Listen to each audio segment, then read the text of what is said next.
It started out as one of those mornings that felt ordinary, predictable, almost too quiet. The kind of morning where you expect nothing more than the rhythm of routine. My little girl was running in circles around the living room, her tiny legs unsteady but determined, her laughter bubbling like music in the background. The hardwood floors echoed softly under her feet. I was in the kitchen, spreading cream cheese on a bagel, listening half-heartedly to the radio, when I noticed him, my husband, sitting on the sofa in complete stillness. He wasn't scrolling through his phone like usual, or sipping coffee, or even watching our daughter. He was just staring, elbows on his knees, chin in his palms, his whole body sagging like the weight of the world was pressing down on him. The sight of him like that pulled me out of autopilot. Something inside me clenched. "Are you okay?" I asked from the kitchen doorway, my voice careful. He looked up at me slowly, and the look in his eyes confirmed what I already feared. Something was wrong. His face was pale, distant, and I swear, in that moment, I almost knew what he was going to say before he said it. "I lost my job," he said quietly, almost as if the words themselves burned his tongue. Time stopped. My hand froze mid-air, the butter knife hovering above the bagel. For a second, it felt like the room shrank and my chest swelled with pressure. The TV in the background, the laughter of our daughter, the faint hum of the refrigerator, they all faded into white noise. All I could hear were those 4 words, echoing in my head like a heavy drumbeat. I tried to breathe normally, but my lungs didn't cooperate. My mind jumped straight to the bills on the counter, the rent due in 2 weeks, the daycare fees, the car insurance, the credit card balances. Every number stacked up against me in an instant, like a wall closing in. "Okay," I finally whispered, forcing the word out. My voice didn't sound like mine. "Okay, we'll figure it out." But he didn't stop there. He rubbed his forehead with one hand and sighed, long and weary. "I don't want to do anything right now. I just need time. I need to be free for a while, to feel like myself again." The way he said it made my stomach drop. He wasn't just saying he lost his job. He was saying he was opting out of work, out of responsibility, out of the grind that every parent in the world has no choice but to endure. I stared at him, caught between compassion and anger. Part of me wanted to say, "Of course you're tired. You've been carrying the load for years. Rest. I'll take care of us until you get back on your feet." But another part of me wanted to shout, "How can you say that? We have a child. We have bills. We can't afford your freedom." My daughter toddled up to me with a stuffed bunny in her hands, her face lit with joy. She tugged on my leg, wanting me to play. I bent down, hugged her, and kissed the top of her head, forcing a smile she couldn't see through. Behind her, I caught my husband's gaze again. He looked hollow, and maybe that should have softened me, but instead it made me furious. Inside, a storm was building. "Do you even realize what you're asking of me? Do you know what it will mean if I have to take everything on while you just check out?" But the words stayed trapped in my throat. Instead, I walked to the sofa and sat beside him. I put my hand on his shoulder. My touch was steady, but my insides trembled. "I know you're exhausted. I know you need time. But we can't just—" I stopped, swallowing the lump in my throat. "We can't just not do anything. We need a plan." He didn't answer. His eyes drifted to the window, to the dull grey sky outside. The silence was unbearable. It wasn't a silence of thought or compromise. It was a silence of escape, of retreat. The rest of the day dragged on in heavy silence. He sat on the couch most of the time, scrolling through his phone, watching random videos, occasionally sighing as if life itself had disappointed him. I made lunch. I picked up toys scattered across the floor. I washed dishes, answered emails, folded laundry. My daughter chattered to her dolls, laughed at cartoons, clung to me every time I passed by. I kept moving, because if I stopped, I'd drown in the weight of it all. I didn't want to admit it, but the resentment was already creeping in. Every time I looked at him sitting there, detached from the mess, detached from the responsibilities, it grew. I wanted to scream, "Do you see me? Do you see what I'm doing while you sit there?" But I bit my tongue again and again. That night, after I tucked my daughter into bed and kissed her goodnight, I sat alone in the dark living room. The TV was off, the house was quiet, and he was still on the couch. Scrolling aimlessly, I stood by the window, staring out at the streetlights, the rows of houses, the stillness of the neighborhood. It was one of those moments where the world feels too big and you feel impossibly small. And I asked myself questions I didn't want to face. Can this marriage survive if he doesn't step back in? Can I carry all of this alone? How long before my patience runs out? Waves of emotions collided inside me: fear, love, anger, sorrow, and underneath it all, a tiny flame of determination. I couldn't let myself fall apart. Not for me. Not for my daughter. If he wasn't ready to stand up, then I had to. I turned back to look at him one more time. He didn't notice me. His eyes were glued to the screen in his hand, as though the world inside that rectangle was safer, simpler, easier. I whispered to myself, next month won't be easy, but I'll get through it, somehow. And with that, I knew this was only the beginning of a storm that could either break us apart or force us to face everything we'd been avoiding for years. The next morning, I woke up with that same heaviness in my chest, the same uneasy awareness that nothing in our lives looked the same anymore. My daughter stirred in her crib before the alarm even went off, her small voice calling Mummy, with that sweet urgency only a toddler can muster. I forced myself up, pushed aside the tangle of exhaustion, and went to her. Her smile when she saw me almost broke me. It was pure, innocent, untouched by the mess between her parents. I lifted her into my arms, breathed in her baby shampoo scent, and whispered, "We're okay, sweetheart. Mummy's here." But as I carried her into the kitchen, I saw him again. My husband, sitting in the same spot on the sofa as yesterday, like he hadn't moved all night. His eyes were half focused on the TV, a video game paused on the screen, controller limp in his hand. A mug of coffee sat untouched on the table.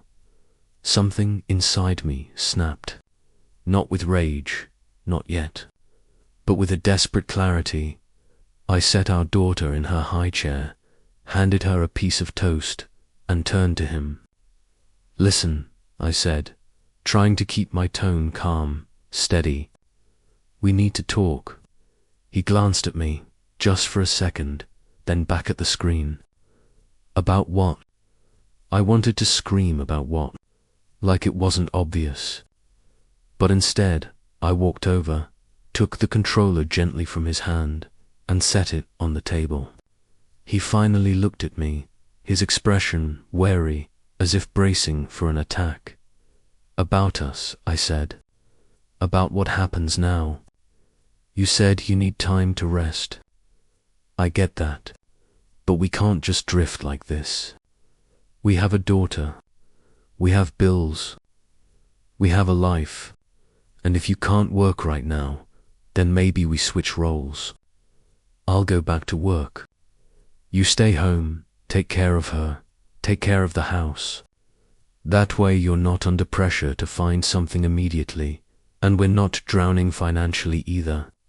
His eyebrows furrowed, his mouth twisted like I had just suggested something absurd. You want me to be a house husband? He asked, almost with a laugh, but not the kind that held any humor. Yes, I said simply. Why not? She loves you. You're her dad. You're capable. And the house isn't going to fall apart if you pick up a vacuum or cook dinner. Millions of women do it every single day without applause. He leaned back, crossing his arms. That's different. It's not the same. Why isn't it the same? My voice sharpened despite my efforts to stay calm. Because you're a man? Because you think being home is beneath you? Because you'd rather lose yourself in video games while I run myself into the ground? The words hung heavy in the air. He looked away, and for a moment I thought he might snap back, but he didn't. Instead, he muttered, I need freedom. Not more chores. Not more expectations. That word again, freedom. It stung like a knife sliding between my ribs. Do you think I have freedom? I asked quietly, my voice trembling. Do you think I get to wake up and decide not to work, not to cook, not to clean, not to care for her? Do you think I get to just opt out? No, because if I did, everything would collapse. Our daughter babbled happily in the background, unaware of the tension sparking across the room. I turned to look at her, her little hands smearing jam across her cheeks, and my heart ached. She deserves better than this. She deserves parents who show up. I took a deep breath and looked back at him. I'm not asking you to be perfect. I'm not asking you to love it. I'm asking you to step up, just like I will, just like I always have. For the first time, something shifted in his expression. A flicker of guilt, maybe, or realization. He rubbed his jaw, avoiding my eyes, then said, I don't know if I can do it. You won't know unless you try, I replied softly but firmly. And right now, trying is the only option we have. The silence stretched. I busied myself cleaning up our daughter's breakfast, scrubbing jam from her fingers, wiping crumbs off the table. All the while, I waited, hoping he'd meet me halfway. Finally, he spoke. If I say yes, if I agree to this, it feels like I'm giving up. Like I'm admitting I'm not good enough to work, to provide. That cracked something open in me. I set down the rag, turned to him, and let the anger and love and desperation all mix in my words. You are good enough. You've always been good enough. But right now, we need a different kind of strength. Providing isn't just about paychecks. It's about being here, being present, keeping us together when things get hard. If you can't see that, then maybe you don't understand what this family really needs. His eyes softened then, just a little. I could see the battle playing out behind them, his pride against his fear, his exhaustion against his responsibility. The rest of the morning was quiet. Too quiet. He didn't give me an answer, but I could feel him thinking. And that night, when I came back from running errands, I found him on the floor with our daughter, helping her build towers from plastic blocks. She was squealing with delight every time he stacked one higher than her little arms could reach. It wasn't an answer. Not yet. But it was something. A start. I watched them from the doorway, and for the first time in days, hope fluttered in my chest. Maybe he could do this. Maybe we could do this. But deep down, I knew it wouldn't be that simple. Because agreeing to stay home was one thing. Living it, day after day, was something else entirely. And as much as I wanted to believe this small step would save us, a voice inside me whispered, "This is only the beginning. The real test hasn't even started." At first, I tried to convince myself to be patient. I told myself, it's fine, he just needs time. Anyone can break down, anyone can feel lost for a while. I wanted to believe it. I clung to that image of him on the floor with our daughter, stacking blocks and making her laugh so hard she nearly toppled over. I thought, yes, this is it. This is the beginning of something better. We can make this work. But reality has a way of slapping you across the face. The very first morning of this new arrangement, he slept in. I had already scrambled to make breakfast, packed our daughter's daycare bag, wrestled her into clothes she didn't want to wear, and rushed her out the door before heading to work myself. When I came home later that afternoon, nothing in the house had changed. Dishes were piled in the sink, toys were everywhere, the laundry basket was still overflowing. And there he was, in the exact same spot on the couch, PS5 controller in hand, the TV blaring. I swallowed my frustration, telling myself, it's just the first day. He's still adjusting. Tomorrow will be different. But tomorrow wasn't different. Neither was the next day. Or the one after that. Our daughter still left for daycare. In clothes I laid out the night before. Dinner still fell on my shoulders the minute I walked through the door. The house was still a mess, and the partnership I had hoped for never showed up.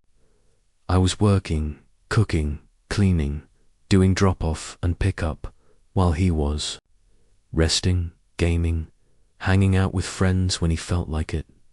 At first, I tried to talk to him gently.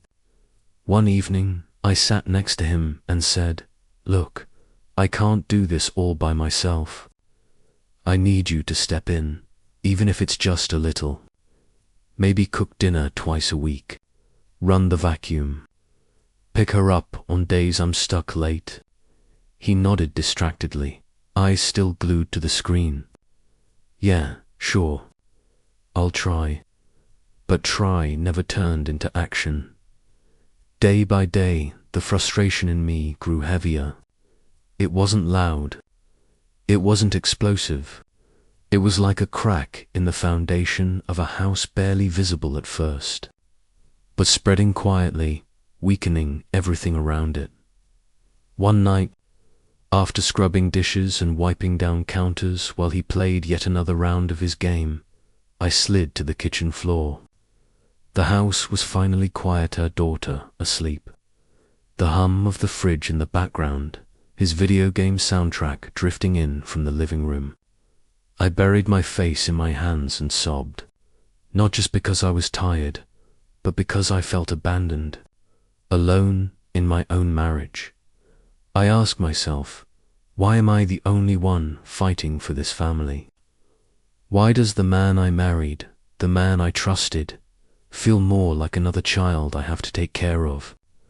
Every time I caught him laughing with his friends through his headset, or lounging on the couch in the middle of the day, it lit a fire in me. Not the passionate kind, but the slow, seething kind. The kind that eats you from the inside out. The breaking point came on an ordinary afternoon. I had texted him earlier, asking if he could pick up our daughter because I was staying late at work. When I reminded him at dinner, he sighed, annoyed, and snapped, "God, I'm so tired. Why do you always make me do things?" I froze. Those words, "make me do things," echoed like a slap across my face. I wasn't asking him to climb Mount Everest. I wasn't asking him to save the world. I was asking him to help raise his own daughter. That night, we fought.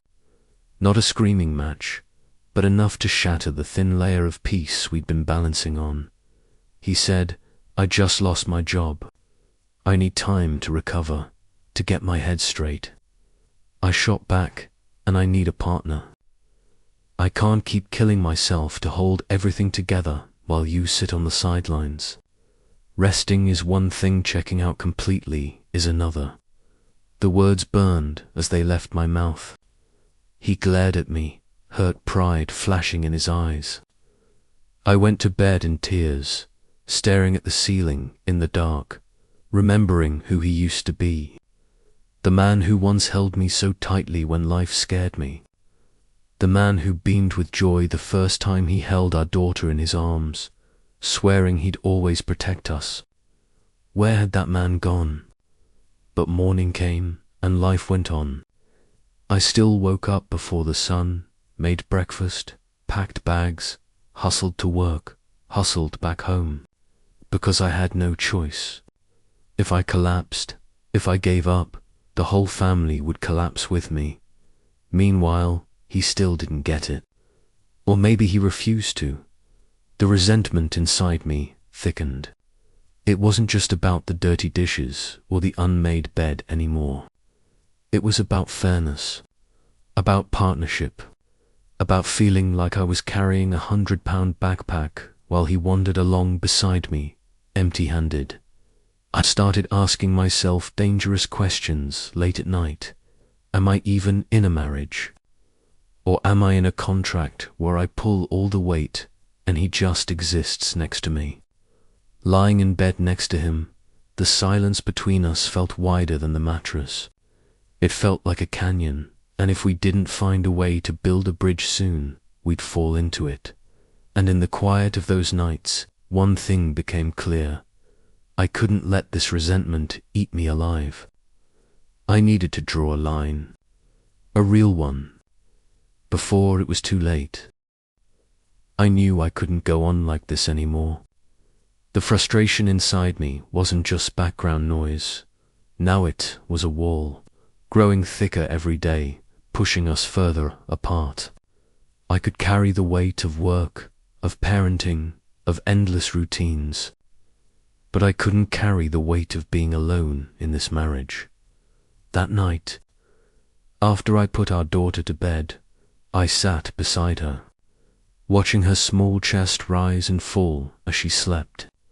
Her face was peaceful, untouched by the storms between her parents. And in that moment, I made up my mind. She deserved more than this. She deserved two parents who showed up, not just one breaking apart while the other checked out. When I walked into the living room, he was right where I knew he'd be, controller in hand, the glow of the game reflecting on his face. I stood there for a moment, taking a deep breath, and then I said, it clear and firm, "We need to talk, and this time I mean it." He sighed, annoyed. "Again, you don't get tired of this." I didn't flinch. "This isn't like the other times. I'm serious. You need to make a choice. Either you step up as a husband and a father, or we're done." For a second, he just stared at me, stunned. Then he laughed, bitter and defensive. "Are you threatening me?" "No," I said, steady. "I'm telling you the truth. I can't do this alone anymore. If you can't work, fine. But then you stay home, you cook, you clean, you take care of our daughter. You don't get to sit on the couch and pretend life isn't happening. That's not marriage. That's not fatherhood. And if you won't change, then there's nothing left to hold on to." Silence. Heavy, sharp silence. The only sound was the repetitive music loop from his game menu. Filling the space like static, he finally muttered, "You don't get it. Do you know how humiliating it feels to be that geither, stay-at-home dad? Do you know what it's like watching your friends succeed while you're wiping counters and folding laundry?" Something inside me snapped. You think I don't know humiliation? You think I want to give up my dreams, spend my days working, and then come home to a second shift laundry, dishes, bedtime stories while you sit here? You think it doesn't eat at me? But I do it every single day, because someone has to. And now it's your turn. I said it slowly, so he couldn't mistake my resolve. Either you show up, or I walk away. I left him sitting on that couch, the TV still glowing behind him. My heart was pounding, my hands were shaking, but for the first time in a long time, I felt free. I had finally drawn the line. The next morning, I went through the motions packing lunches, dropping off our daughter, heading to work half expecting nothing would change. But when I came home that evening, something was different. The apartment smelled like food. He was in the kitchen, sleeves rolled up, clumsy but determined, frying eggs and stirring a pot of soup. The table was set. The floor was picked up. He looked up at me, awkward but trying. It's not great, but I made dinner. For a moment, I couldn't breathe. Part of me wanted to believe this was the beginning of something real, but another part whispered, don't get fooled. One meal doesn't change everything.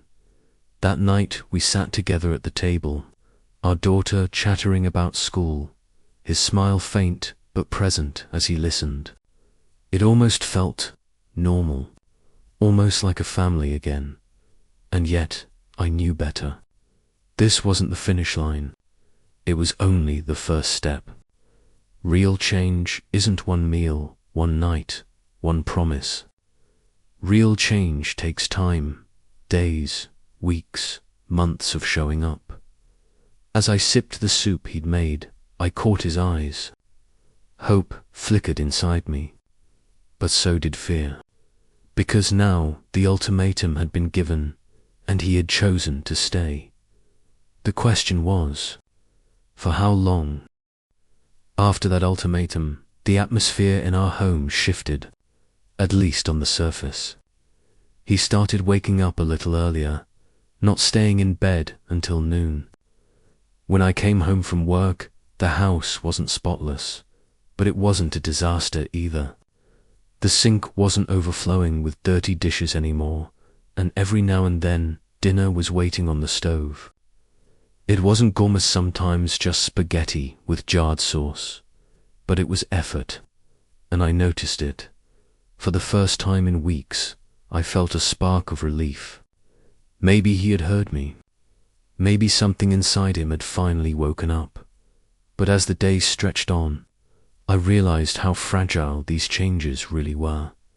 He did chores, yes, but always halfway. He'd run the vacuum but leave clutter on the floor. He'd do laundry but never fold it. He'd watch our daughter. But when it came time to help with her homework, he'd shrug and say, "You're better at that than me anyway." Sometimes I'd walk in from work, drop my bag, and find him scrolling on his phone while I cooked dinner. The blue light from the screen lit up his face, so blank, so absent, that I had to pause and ask myself, am I forcing a man to live a life he doesn't want? That thought hurt, and it made me angry, all at once. Part of me pitied him. Losing a job isn't just losing money. It's losing pride, identity, purpose. I remembered how proud he used to look when he came home from work, paycheck in hand, certain that he was providing for his family. Now, he was fumbling in the kitchen, trying to cook eggs, while his friends were still climbing ladders and building careers. I understood why he felt small. But the other part of Midgard, the other part was furious. Instead of saying, "I'm scared," "I feel like a failure," "I don't know what to do," he shut down. He retreated. He left me alone to carry everything, hiding behind video games, beers with friends, and the glow of his phone. Most nights, I lay in bed, staring at the ceiling, asking myself the same question. He chose to stay. He chose us instead of divorce. But did he really choose responsibility? Or just the comfort of not leaving? One Saturday night, while I was folding laundry, he suddenly blurted out, "I feel like I don't belong here anymore. Like I'm just extra in my own house." I froze. He was sitting on the edge of the bed, staring at the floor, voice rough. "All my friends are doing something with their lives. And I'm here, folding towels. I feel like you look down on me." His words broke me a little. I wanted to tell him I never looked down on him, that all I'd ever wanted was for him to show up. But I also had to admit something painful to myself. I had sighed, snapped, even thrown sharp words at him when I was too tired to hold them in. Maybe those little jabs had built up, brick by brick, into the wall of shame he now carried. I sat next to him, took his hand, and whispered, "I don't need you to be some big success. I don't need you to be perfect. I just need you to be here, to be a partner, a father. Whatever you do, whether it's working, cooking, or just being with her, you can't disappear on us. That's all I'm asking." He didn't answer right away, but after a long silence, he nodded. And yet, even in his nod, I could see it. That fear wasn't gone. In the days that followed, he tried harder. He drove our daughter to daycare. He stopped by the store to buy groceries. He even experimented with new recipes, some good, some a disaster. Once, I came home late and found him and our daughter sprawled on the floor, building a Lego castle. Their laughter filled the room, and for a fleeting second, I felt hope. Maybe this could work, but there were also the bad days. Days when he claimed headaches, stayed in bed, avoided chores. Days when I came home and found the same old scene controller in his hands, the house untouched. On those nights, my anger simmered again, the old resentment creeping back like a shadow. I started to understand something. Change doesn't happen in one night. It's messy. It's uneven. It comes in waves, 2 steps forward, 1 step back. And I realized my ultimatum wasn't enough. It had lit a fire, sure, but fires don't last without fuel. If we were going to survive this, if we were really going to rebuild our marriage, needed more than threats. I needed balance, boundaries, space for him to be vulnerable. Yes, but also the strength to hold him accountable without burning myself out. Because maybe the real test wasn't whether he would change. Maybe the real test was whether we could change together. And deep down, I knew the hardest part was still ahead. Sometimes the most devastating cracks in a marriage don't come from one huge, dramatic explosion. They come from the small things, the daily neglect, the quiet disappointments that pile up until suddenly, one ordinary night, everything breaks. For me, that night came when I walked through the door after another brutal day at work. The moment I stepped inside, I felt it in my chest like a punch. The apartment was a mess, dishes stacked high in the sink, the faint sour smell of spoiled food hanging in the air, toys scattered across the floor like a battlefield. There was no trace that my husband had done anything all day. The only thing alive in that room was the glow of the TV screen, where he sat on the couch, controller in hand, eyes locked on his PS5 as if the rest of the world simply didn't exist. I froze, standing in the doorway, my heart pounding in my ears. For a moment, the whole house felt muted, no sound except the electronic beeps and explosions of the game, and his little shouts of victory whenever he passed a level. And in that instant, something inside me both cracked and boiled over. It wasn't just about the dirty house. It wasn't just about exhaustion.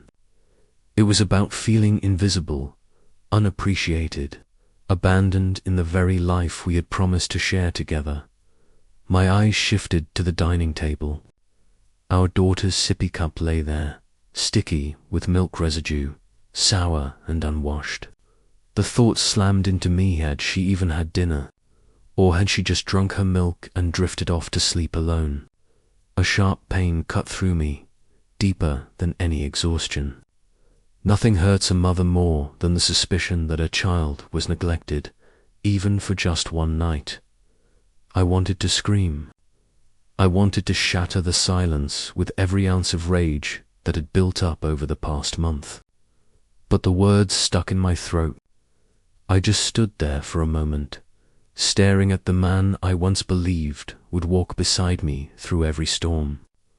All I saw now was a grown man acting like a boy, hiding from reality, escaping into a virtual world, while I carried the crushing weight of hours, finally. My footsteps echoed against the hardwood as I walked toward him. He looked up, startled, not guilty, not ashamed, just mildly surprised, like I had interrupted his evening. "Oh, you're home," he said casually. For words, flat, empty, like I was just returning from a quick errand, not staggering through the door after 10 straight hours of work, commuting, and managing everything he refused to touch.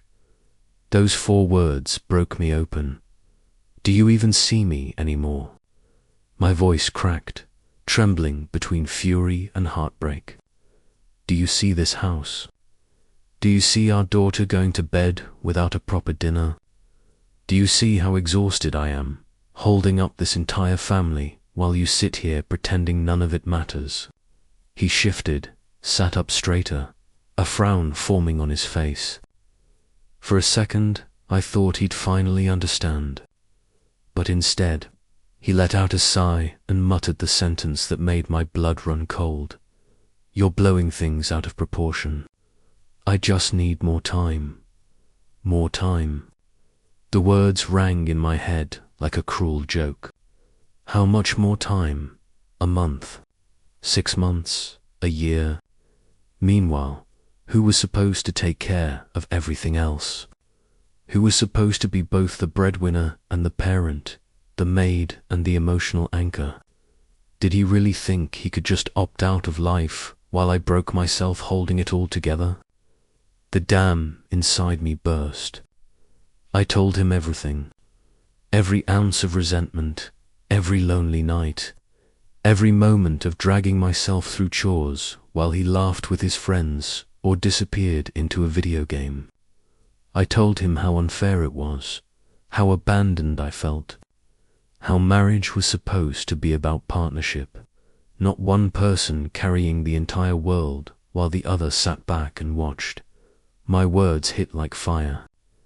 But what cut me deeper than anything I said was the way he just sat there, silent, detached, his eyes on me but empty, as if I were a noise in the background instead of the woman he vowed to love. Not one apology, not one gesture, not even anger, just cold indifference. And in that silence, I realized something terrifying. The opposite of love isn't hate. It's indifference. That night, after our daughter had fallen asleep, I lay in bed staring at the ceiling, unable to close my eyes. From the living room, the sounds of the video game carried through the door, gunshots, music loops, the rhythmic clicks of the controller. I listened to it like a metronome of despair, a reminder that I was utterly alone in this marriage. I thought back to our vows, to the early years when we dreamed together, when I truly believed we would fight side by side through anything. And now here I was, feeling more like a single mother than a wife, trapped in a partnership that no longer felt like one. The question came quietly at first, But once it surfaced, it refused to leave me. Would I be happier without him? It was a terrifying thought, one that shook the foundation of everything I believed about family and commitment. But it was also a warning. I couldn't go on like this. Something had to change. That night, as I lay in the dark, I knew with absolute certainty I had reached my breaking point. The next morning, sunlight slipped through the curtains, stinging my eyes that had not closed all night. I lay there, hollowed out. No more tears, no more rage, just an emptiness that pressed down on me like a weight I couldn't lift. The house was quiet, except for the tick of the clock and the faint sound of traffic outside. No sound from him. When I finally stepped into the living room, there he was, sitting on the couch, controller in hand, eyes glued to the screen, as if nothing had happened the night before. The sight of it almost made me laugh, bitter and broken. We had exploded. I had poured out the deepest pain of my heart. And yet here he was, unchanged, untouched. I walked into the kitchen and began making breakfast for our daughter. The clatter of spoon against bowl filled the silence. I couldn't help remembering the early years when this kitchen used to echo with laughter. Back then, he would lean against the counter, teasing me, cutting vegetables by my side, turning cooking into something playful. Now, it was just me and the echo of memories that felt like ghosts. Our daughter woke up, toddled out with her sleepy smile, and wrapped her little arms around my legs. My heart clenched. I scooped her up, kissed her soft hair, and wondered, does she sense this? Does she know her family is cracking apart? Children see more than we think. They feel the tension, the distance, and I was terrified that one day she would look back and remember her father as the man who wasn't really there. That day at work, I pushed papers and smiled through meetings, but inside, one question gnawed at me. How long can I go on like this? That night, I didn't argue. I didn't nag. I didn't even ask for help. I just fell silent. Through dinner, through cleaning, through bedtime with our daughter, and strangely, the silence felt heavier than any fight we'd ever had. No shouting, no tears, just a desert stretching between us. The truth was, some part of me still hoped. I thought maybe after my outburst, he'd shift, even slightly. Maybe an apology, a hug, or at least a look in his eyes that said he saw me. But no, he avoided my gaze, avoided every real conversation. He stayed out later, hung out more with his friends, and when he was home, the game absorbed him completely. His indifference became a weapon, sharper than words. It made me feel small, invisible, as if my presence, my sacrifices, meant nothing. At night, unable to sleep, I scrolled through old photos. Our wedding day, both of us beaming, our eyes lit with belief. The day our daughter was born, his hands trembling as he held her, tears streaming down his face. Back then, those moments were proof of love, of partnership, of forever. Now, they felt like postcards from a world that no longer existed. So I started writing. A journal, just for me. I wrote down the mess, the exhaustion, the silence between us. But I also wrote down the hope, faint but stubborn, that maybe he'd wake up one day and realize what we were losing. Life went on. Outwardly, I was still the devoted mum, the reliable co-worker, but inside, I was a candle burning down, a dim light barely holding on. Then one evening, as I was putting our daughter to bed, I heard his laughter, loud, carefree, echoing from the living room. A laugh so full, so unburdened, so unlike the man I shared a life with. I froze, tears welling. When was the last time I had heard him laugh like that with me? When was the last time we had laughed together at all? It hit me then. It wasn't just me who had changed. He had to. We were walking separate roads, drifting further apart each day. Could I pull him back? I didn't know. But one thing was clear. I couldn't keep living in this silence forever. That night, before sleep finally came, I made a promise to myself. If he didn't change, I would. I wasn't going to let myself drown in this marriage, not in indifference, not in loneliness.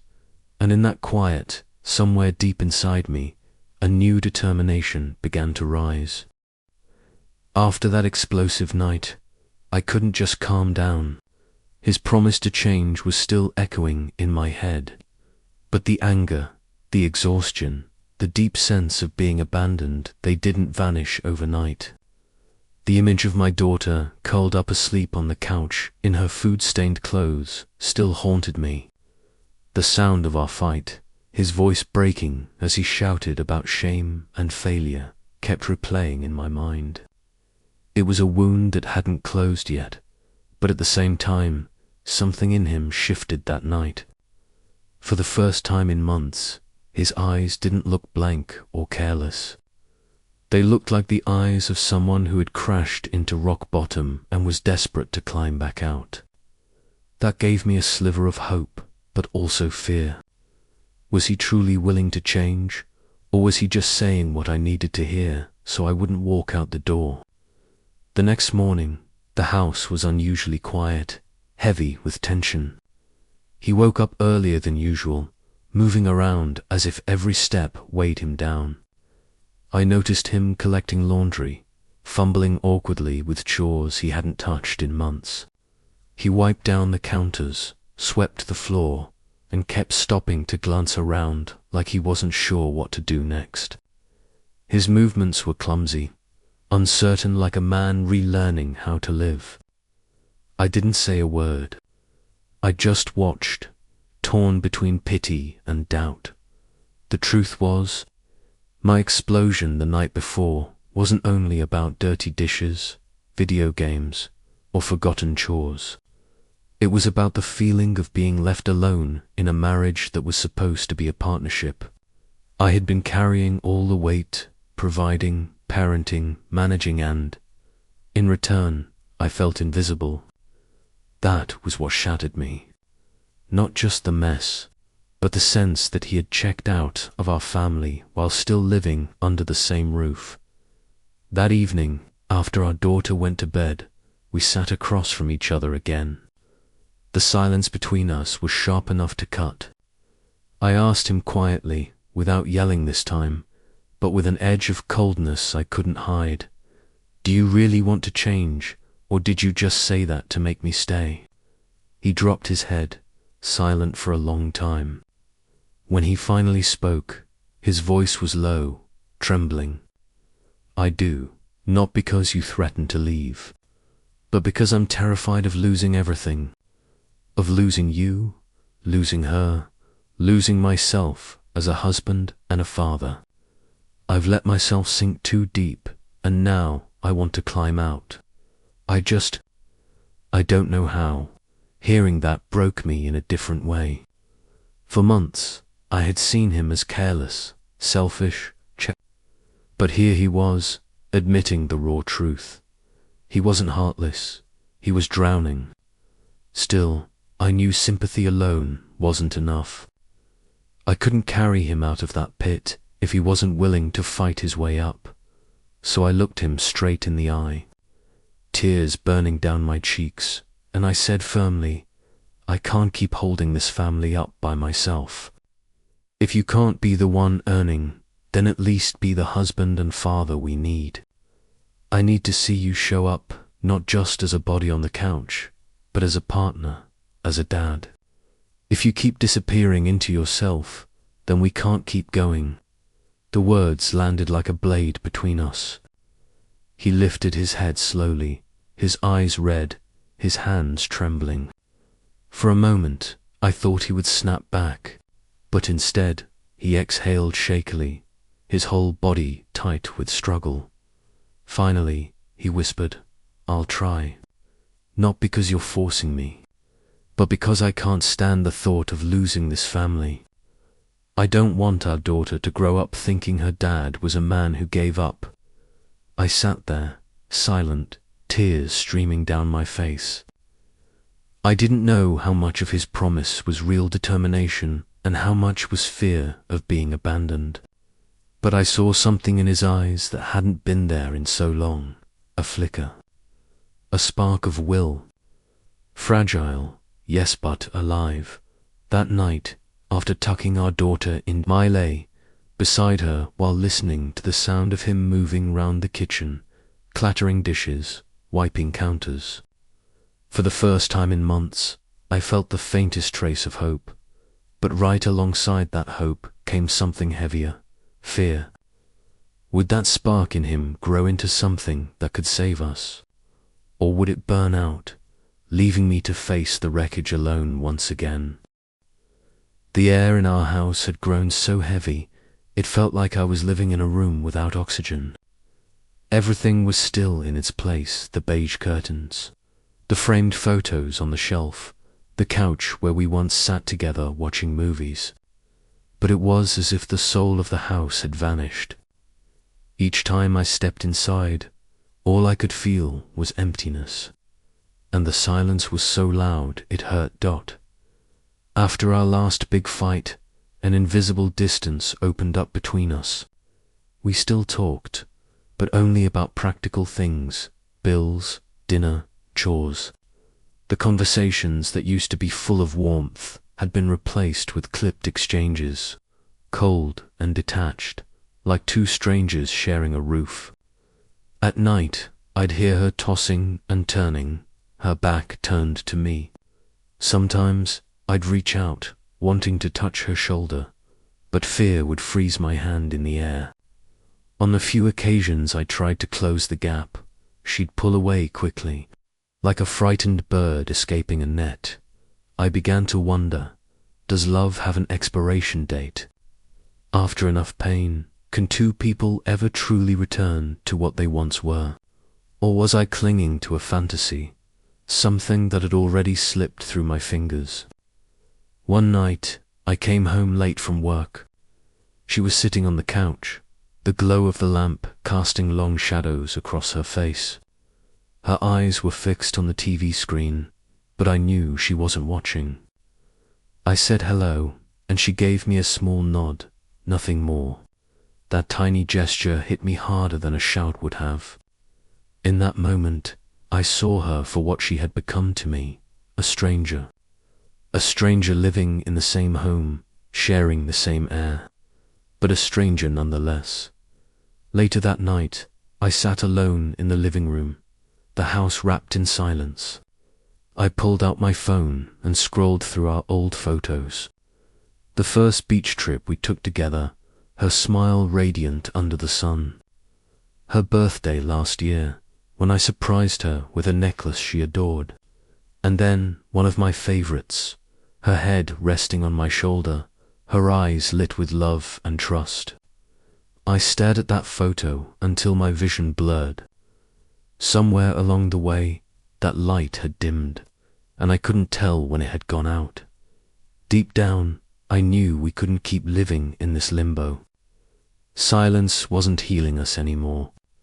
It had become a wall, and with every passing day, that wall grew taller and thicker.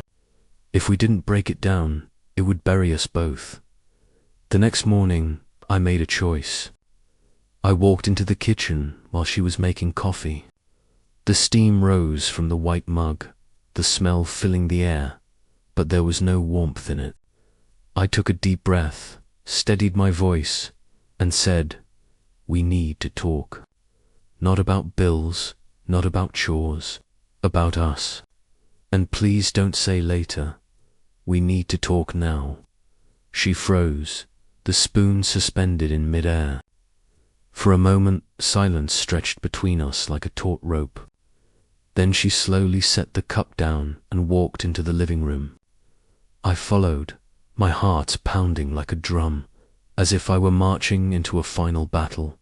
Sitting across from her, I forced myself to look directly into her eyes.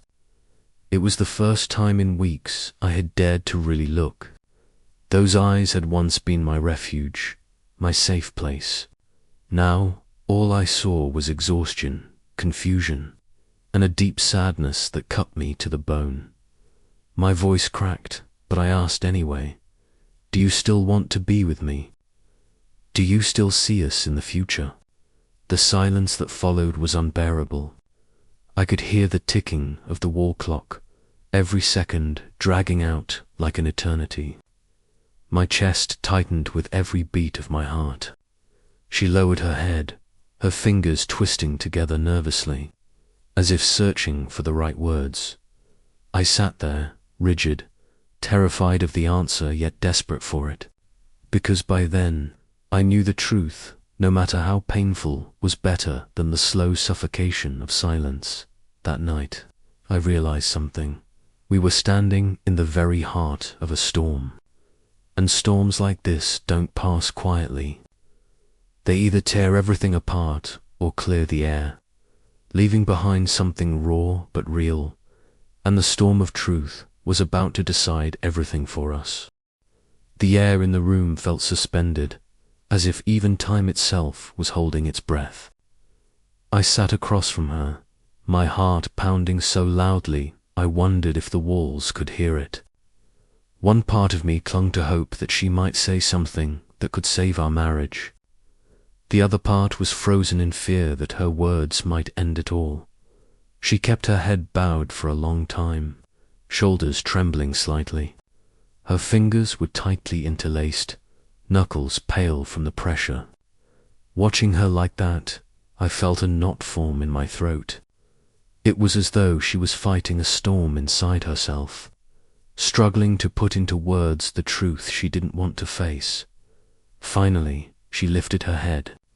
Her eyes were red and swollen, but her gaze was sharp, cutting straight through me. "You really want the truth?"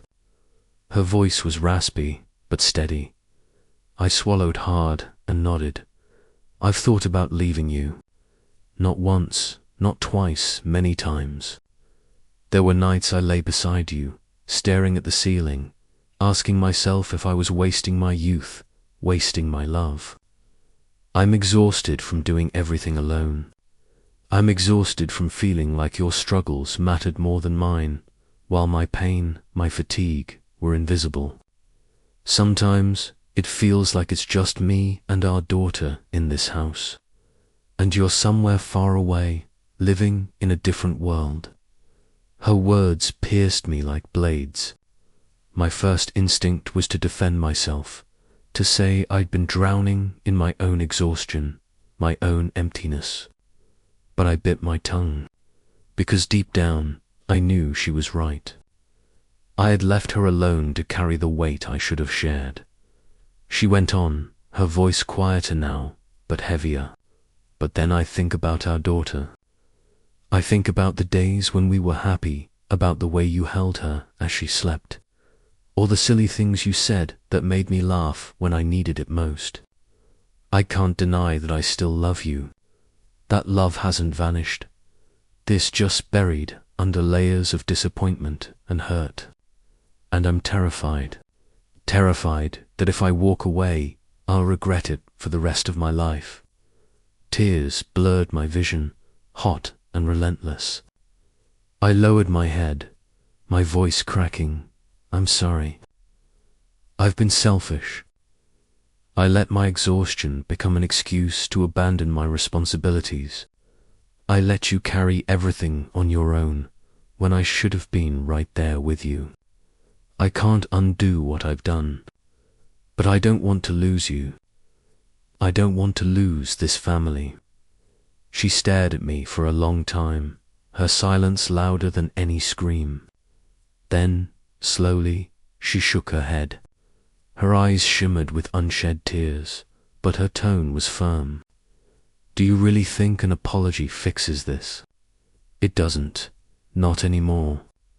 I need more than words. I need to see actions. Real change. Not just promises made in fear, but consistency. I need to know that you'll be here not just today, not just tomorrow, but for the long haul. That you want to rebuild, not because you're scared of losing me, but because you truly want this life with me. Her words hit harder than any accusation. This wasn't a plea. It was a line drawn in the sand. Empty promises wouldn't cut it anymore. I realized in that moment, if I didn't change, I would lose everything. I stood, walked over, and sat beside her. Carefully, I reached for her hand. Her fingers were cold, limp in mine. She didn't pull away, but she didn't hold on either. Still, the fact that she let me touch her at all felt like a fragile thread of hope. I will, I said, my voice trembling but firm. Not to convince you in this moment, but to prove it day by day. I'll take care of our daughter, of the house, not because you demand it, but because it's my responsibility too. I'll look for work, and even if it takes time, I'll make sure you never feel alone again. You don't have to believe me now. Let me prove it with time. She sighed, her expression softening slightly, though the cracks remained. I don't need you to be perfect. I just need you to be steady. I can't do this if you collapse again, if you retreat into yourself. If you truly want to save this, then walk with me. Don't make me fight alone anymore. The room fell into silence again, but it was different this time. Outside, the wind rustled through the trees, faint and steady. I squeezed her hand tighter, clinging to the small miracle that she hadn't let go. For the first time in months, I felt the faintest glimmer of a path forward. Not a return to what we once had, but a chance to start anew. We sat there for a long while, saying nothing more. But this silence was not the cold wall that had separated us for weeks. It felt like a pause, a breath we both desperately needed before stepping into something new. I knew the road ahead would not be easy. There would still be arguments, doubts, exhaustion. But for the first time in a long time, I believed love, if nurtured, if fought for, could survive even the deepest cracks. And in that moment, I realized something. The storm of truth hadn't destroyed us. It had stripped everything bare, sweeping away the dust and debris, leaving behind a fragile foundation still standing. A foundation that we both had to rebuild, brick by brick, with patience and persistence. That night, after our daughter fell asleep, I lay beside my wife. I didn't make more promises. I didn't swear to change overnight. I simply placed my hand over hers, letting that quiet gesture speak the words I couldn't trust my voice to carry. I'm still here, and this time I won't walk away.